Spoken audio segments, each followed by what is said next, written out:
नमस्कार, सलाम और जूले। मैं हूं सोनम वांगचुक लद्दाख से। आप में से कुछ लोग हमें जानते होंगे, हम जो कि चीन और भारत के बीच अभी जो टकराव और तनाव की स्थिति बनी है, इसके बारे में आपकी क्या जिम्मेदारी है।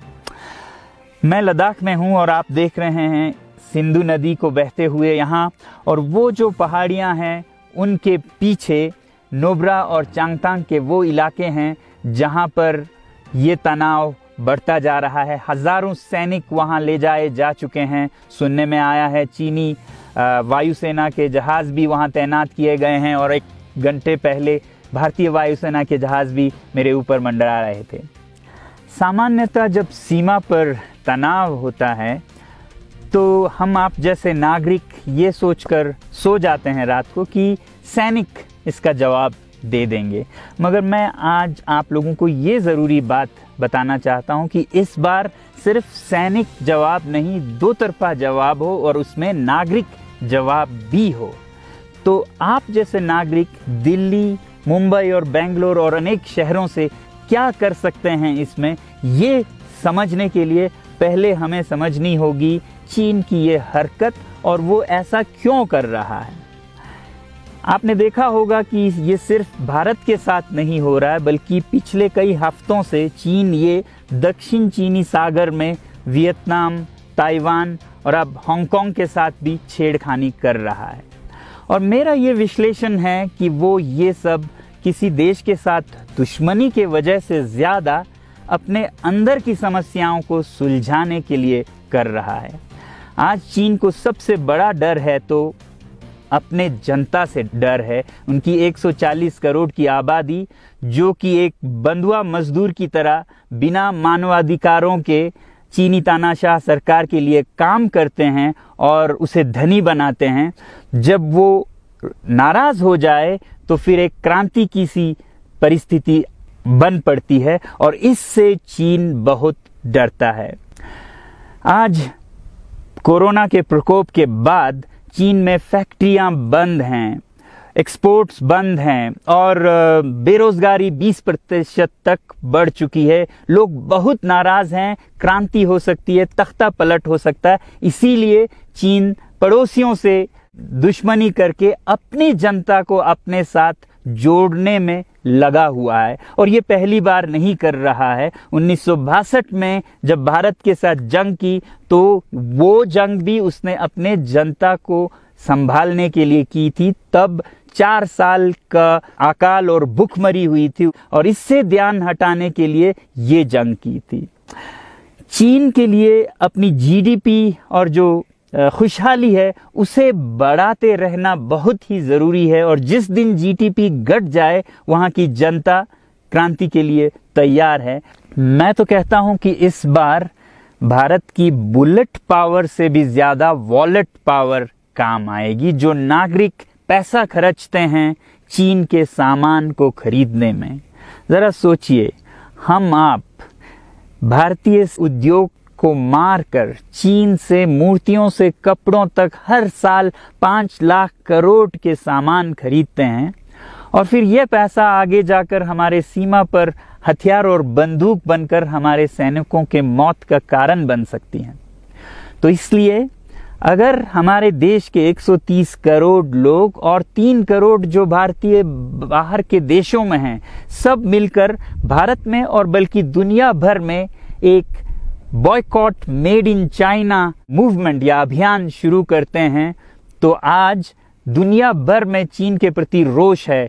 हो सकता है कि सारी दुनिया साथ आए और इतने बड़े स्तर पर चीनी व्यापार का बॉयकॉट हो कि चीन को जिसका सबसे बड़ा डर था वही हो, यानी कि उसकी अर्थव्यवस्था डगमगाए और उसकी जनता रोष में आए, विरोध और तख्ता पलट। और अगर हम ऐसा नहीं करते हैं तो कितनी बदनसीबी की बात होगी भारत के लिए, ज़रा सोचिए। एक तरफ हमारे सेना सीमा पर जंग लड़ रही होगी, और दूसरी तरफ हम आप चीनी सामान, मोबाइल से लेके कंप्यूटर्स, कपड़ों से लेके खिलौनों तक को खरीद कर उनकी सेना को पैसा भेज रहे होंगे, चीन की सेना को। ये तो हुई हार्डवेयर की बात। दूसरी तरफ हमारी युवा चीनी सॉफ्टवेयर, एप्स, गेम्स जैसे टिकटॉक, शेयरिट, इन सब में मस्त उन्हें दूसरी तरफ से करोड़ों करोड़ों का पैसा भेज रहे होंगे। तो इसलिए बहुत ज़रूरी है कि हम एक नागरिक जवाब ज़रूर दें और इसे एक अभियान बनाएं, ग्लोबल मूवमेंट की तरह। ये बॉयकॉट मेड इन चाइना का जो अभियान है वो भारत के लिए भी एक वरदान साबित होगी। जैसा कि हमारे प्रधानमंत्री ने एक विजन हमें दिया था स्वावलंबन का, सेल्फ रिलायंस, वो तब हो सकता है जब हमारी अपने उद्योग फलें फूलें।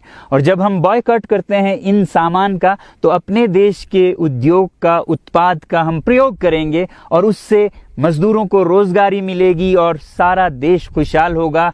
बजट होगा कि हम और अच्छी तरह से टक्कर ले सकें सीमा पर भी। तो इसके लिए मैं आप लोगों से अपील करता हूं कि जहां तक ऐप्स और सॉफ्टवेयर की बात है तो हमारे युवाओं को एक हफ्ते में उन्हें अनइंस्टॉल करना चाहिए। Boycott made in China, software in a week and hardware in a year. क्योंकि साजो सामान के लिए वक्त लगेगा हमारे अपने देश से और बाहर से विकल्प निकलने तक, तो उसे हम 1 साल के अंदर कर सकते हैं। तो ये हम न सिर्फ अपना प्रतिज्ञा करें बल्कि 100 और लोगों को इसके बारे में समझाएं, शेयर करें सोशल मीडिया पर, और हमारी जो मीडिया है वो जनता तक, देश के कोने कोने तक पहुंचाए।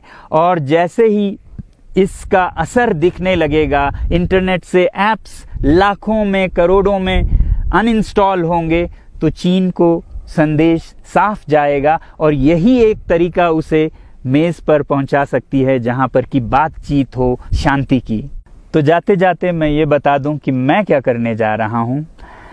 इस फ़ोन पर जो भी चीनी ऐप्स हैं उन्हें तो मैं 1 हफ्ते में हटा रहा हूं, बल्कि ये फ़ोन जो कि चीन में बना है इसे भी मैं 1 हफ्ते में अपनी ज़िंदगी से अलग कर रहा हूं। और 1 साल के अंदर हर वो चीज़ जिस पे मेड इन चाइना लिखा है उसे ज़िंदगी से निकालने जा रहा हूं। हमें चीन से, चीनी लोगों से कोई समस्या नहीं है, चीनी सरकार और उनकी रवैयों से समस्या है। जब तक चीन में परिवर्तन ना हो हमें ऐसा करना होगा।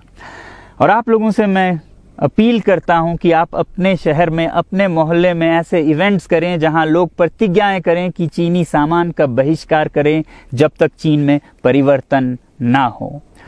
और मैं सालों से कहता रहा हूं कि 21वीं सदी में देश के लिए जान देने की नहीं बल्कि जिंदगी देने की ज़रूरत है।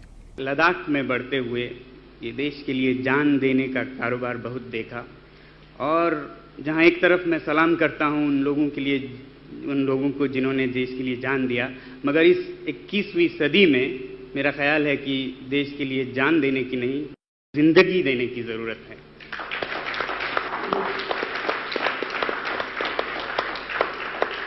तो आप भी निभाइएगा अपना रोल। जय हिंद।